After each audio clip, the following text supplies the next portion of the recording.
What's up everybody? Before starting today's vlog, I got a few announcements to make. By the time this episode is uploaded, I'm gonna be heading on to Vegas. And in Vegas, my focus will be playing the World Series. So I'm gonna have less time to make videos for you guys. And due to the fact that I've been getting tons of questions from you, that I wondered why not answering your questions that you put down below here. That when I'm in Vegas, I'm gonna focus on answering all of those questions for you. Questions about bankroll, cash game strategies, table selection, downswings, whatever you want. I'm gonna answer all of it, and I'm not gonna take any more of your time, and let's go to the episode.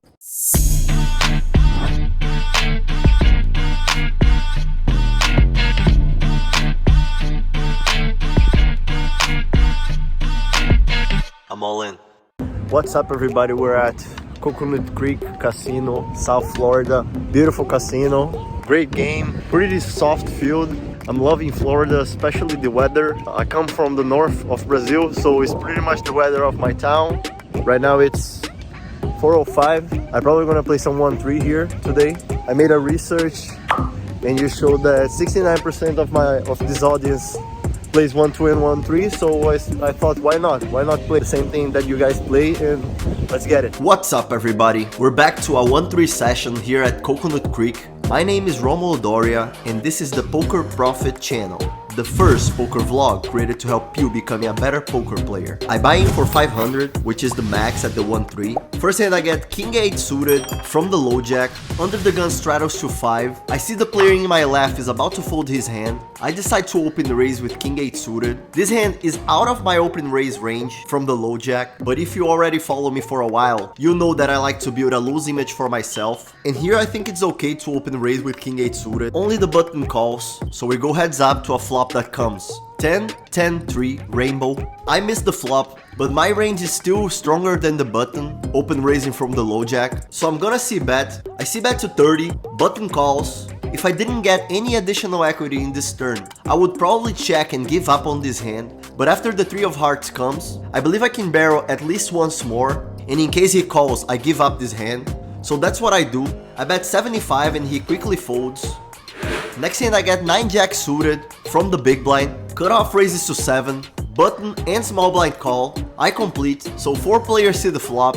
The flop comes 6, 7, 8 with 2 spades. I'm huge here, a lot of equity, and in case the 10 comes, I have the nuts and I can potentially win a huge pot if somebody else has a 9. They check to me and I check to the button, who decides to check back. The turn is an 8 of hearts, which is not a good card for me, but when they check to me again, I decide to bet 16, button and small blind call, until the river comes a 10 of spades. Now I have a straight flush, as the situation couldn't get better.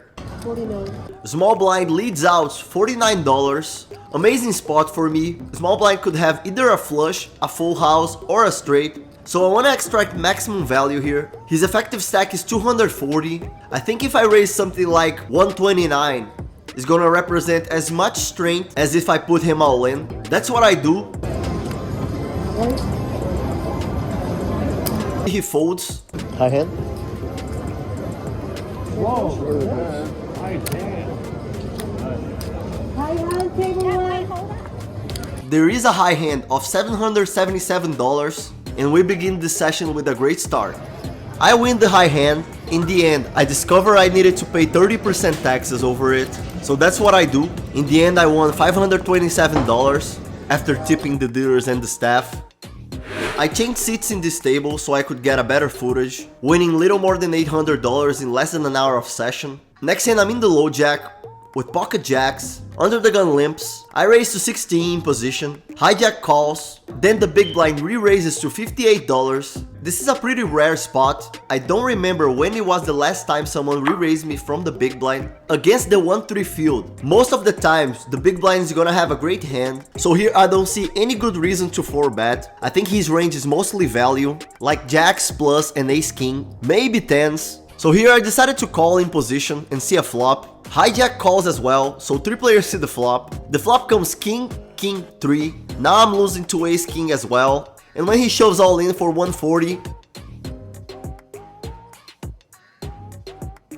I'm just gonna fold and go to the next hand. He shows pocket queens afterwards. Next hand I'm in the under the gun with pocket kings. I raise to 15. Button, small blind and big blind call, so 4 players see the flop. The flop comes queen 5-4 with 2 hearts. That's a great flop for me. They check to me and I'm gonna keep betting. I bet $40. Hopefully someone has the queen, and I don't think they will be capable of folding. But then the button re-raises to 120. Small blind and big blind fold, and I don't think this flop hits the button's range so often. I mean, he could have a set of 5s, set of 4s, 5-4, but besides those combinations, I don't think he would have queens here, otherwise he would 3-bet. I don't think he's the type of player who would call with queen 5 or queen 4 pre-flop, and he also could have some flush draws in his range, or combo draws like 7-8 suited, 6-7 suited, ace-3, ace-4 suited, hands like that. Effective stack is 270, he has only 150 behind, so I believe the best play here is shoving. So that's what I do, I shove all in for 270 total. Raise pre-flop. I think the only hand that you had that beats it. You have aces? I got 2 pairs. Wow. He calls and shows 5-4 of clubs, turns a 6 of hearts, river an 8 of hearts. I get lucky, make a flush in the river, and win the hand. Overall, I had 29% equity, so I'm gonna win this hand quite a few times. I got unlucky on the flop, button got unlucky in the turn and river, and let's go to the next hand. Winning little more than $800 now. Next hand I get ace queen suited from the cutoff, one limper before me. I raise to 15 in position, button and limper call, so 3 players see the flop. The flop is a good one, king, king, 7 with 2 clubs. I have many kings in my range, plus ace high flush draw with the queen of clubs, so I'm gonna keep betting here. I bet 25, only the player in my right calls. I miss the turn, and when he checks to me, I don't think I can make him fold too many combos, so I rather realize my equity by checking back. I miss the river, and when he bets 55, I'm just gonna fold. Little break from poker to get this delicious orange chicken from Seminole Coconut Creek. I really loved the food at this place. I wouldn't say that if it wasn't the truth. So if you're around there, I recommend you to give it a try at the Chinese bar. Back to poker, one of the first hands I'm in the small blind with ace-jack offsuit, under the gun +1 raises to 25, cutoff calls, and here I just decide to open fold from the small blind. Next hand I'm in the under the gun +1 with king-jack off, 12, under the gun limps, I raise to 12 in position. Most likely under the gun was weak and I wanted to play this hand in position against him, otherwise I would raise a little bigger. Low jack and under the gun call, so 3 players see the flop. The flop comes ace, 3, deuce, with 2 hearts. I have the king of hearts. They check to me and I see bet to 20, only the under the gun calls. The turn is a 6 of hearts. He checks to me again, and here, I don't think I can make the under the gun fold so often, so I rather check in back and realize my equity. I make a top pair in the river, and when he checks to me, I'm gonna bet for value. I bet $40 in his snap calls. I show my hand, and it's good. Next hand I'm in the button with king queen offsuit, low jack raises to 10. He's the same player from the 5-4 suited. High jack and cutoff calls before me. I believe that's a great spot for me to squeeze here, so that's what I do. I 3-bet to $55.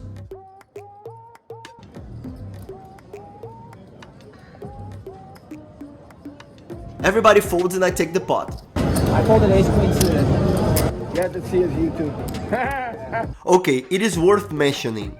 Ace queen suited in his position is a clear spot for a 4-bet, especially if he knows I'm an aggressive player. Will I have ace king here? Yes. Will I have aces, kings, queens? Yes. But I will also have 10s, jacks, 9s, 8s, 7s, 6s, 5s sometimes. I'll have 10 jack suited, king queen offsuit, king queen suited, queen jack suited, queen jack offsuit. I would have so many hands that ace queen suited is just crushing it, that he should definitely 4-bet here, especially when he has $300 effective. That's a pretty clear 4-bet shove in my opinion. Next hand I get 10 jack suited, 1 limper, button raises to 15. I'm usually gonna play this hand by 3-betting, because I know most of the times I'm just gonna miss the board, out of position, and have to check fold after the flop. But because my image was already of an aggressive guy, and the player in my right was really loose, I decided to go with a more passive line and play post flop against him. So I just call, big blind calls as well. I hit open-ended in the flop. I will rarely lead out here, but it could be an option with open-ended. But I decided to check.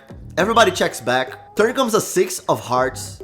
I miss. I check again. Then the button bets 15. Pretty small bet. I don't think he wants me to fold, and I have a good price to call and try to hit my 8 outs in the river. But I decided to go with a more aggressive line of check raising. I raised to 65.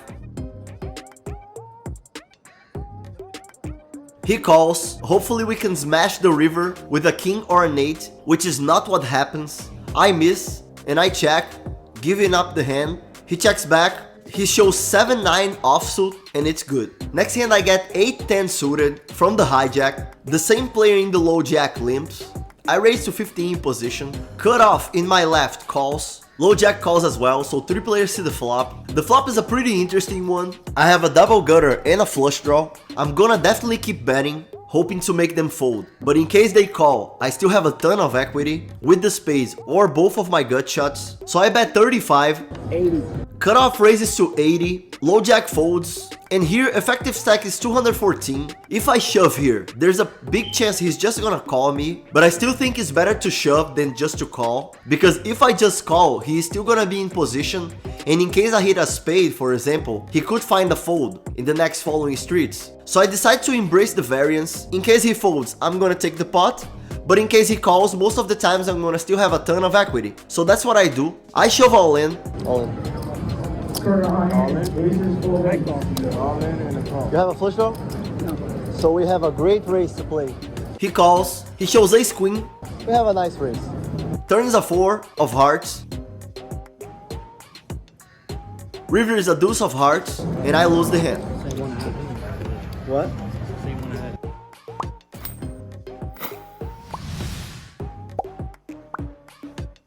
Winning little more than $600 now. This hand I get ace 10 offsuit from the big blind. Cutoff raises to 10. Small blind calls. I call as well. 3 players see the flop. The flop is a good one. Ace king 6 with 2 spades. I have the 10 of spades. I check to the raiser, who bets $16. I call. Turns an 8 of spades. I check again. He checks back. River is a 10. I make 2 pair. Now I'm gonna lead. I bet $50. And he folds. Next hand I get pocket 8s from the cutoff. It folds to me and I open raise to 12. Button, small blind and big blind call, so 4 players see the flop. The flop is a great one. King, jack, 8, rainbow. They check to me and I think this flop hits the button range pretty often. So I decide to check and open space for him to bet, which is not what happens. He checks back. Turn is a 4. They check to me again. Now I'm gonna bet. I bet $25 and only the big blind call. River is a blank. I'm almost 100% sure I'm winning this hand. He checks to me, and here I believe is a good spot to polarize. When I check the flop, the only big hands that would make sense for me to do that would be the sets. But I'm not gonna have a set here so often, and I think I have a pretty aggressive image already, and the big blind is a thinking player. So I bet $80. Big blind thinks for a while and decides to call. I show the 8s and it's good. Next hand I get ace jack offsuit from the big blind. Under the gun +1 limps. Button raises to 11. I'm gonna just call this time instead of 3 betting. The flop comes queen 10 8 with 2 diamonds. I have a double gutter again. I check. Button bets 15. I feel like this flop hits his range pretty often, and I'm not gonna make him fold a bunch of times if I check raise, so I decide just to call. Turns an ace. I check again. He bets 25. I don't see any great reasons to check raise here, otherwise I will be transforming my hand into a bluff, because I don't think he calls with worse hands than mine besides flush draws. So I rather let his bluffs continue in the hands by just calling. River is a queen. I check. He bets 35. I call. He shows queen A of clubs and it's good. Next hand I get pocket 7s on the low jack, under the gun limps, and I raise to 16. I raise a little bigger here, because I don't want to make a great price for the players in position against me. Plus pocket 7s is flipping against many things, so I wouldn't mind if the limper just decides to fold, which is what happens and I win the hand. The exact next hand I get pocket jacks on the middle position. It folds to me and I open raise to 12. Only the small blind call. The flop comes ace, king, jack, rainbow. I believe this flop hits both of our ranges pretty often. So when he checks to me, I'm gonna bet for value here. I bet 17 and he calls. The only cards I don't wanna see in the turn are a queen or a 10. and unfortunately a queen comes. So when he checks to me, I decide to check back. River is a deuce, he checks again, and I'm gonna bet for value. I bet 25, he calls, I show the jacks, and he shows ace 6. What about you? Sure. How did you find me? Last night. For real? Yeah, last night. Last night? Like 10 videos straight? Nice, man. Any feedback? Be honest, please. Be hard honest, man. Something really special happened on this day. For the first time, I had 2 players on Florida recognizing me from the Poker Prophet channel. Both of them came to play in my table, and I asked them for feedback on how I could improve. And now I ask you the same. Do you have some feedback to provide me, good or bad? I know I'm not perfect and there's always space for improvement, so I would appreciate a lot any feedback you could give me, so I could still deliver better and better content for you through time. Also, don't forget to hit the like and subscribe to the channel. I really appreciate all the support I've been receiving, and let's move on with the episode. I can't complain. You just staying there for like 7-8 hours. Like, you get a good money and recording. It's not like missing. You do good. Alright, thanks, man. Yeah, like how did you come up? Next and last hand from this episode. I'm in the big blind with pocket 9s, cutoff and button limp. I'm gonna raise here. I raised to 17. Usually I'm gonna raise a little bigger here, like $20, but that's fine. Only cutoff calls.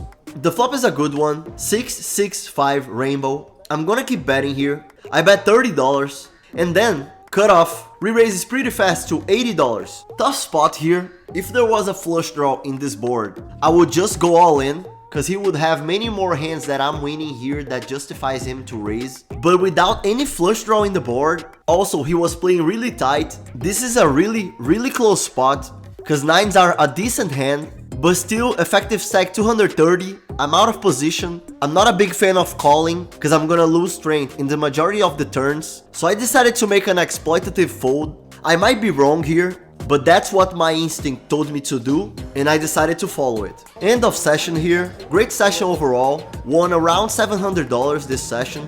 Loved the environment. Loved to play with 2 viewers of this channel. Thank you guys for watching. If you're not subscribed yet, consider doing it. The mission of this channel is helping you become a more profitable poker player. Hopefully I'm achieving that goal, and see you next time.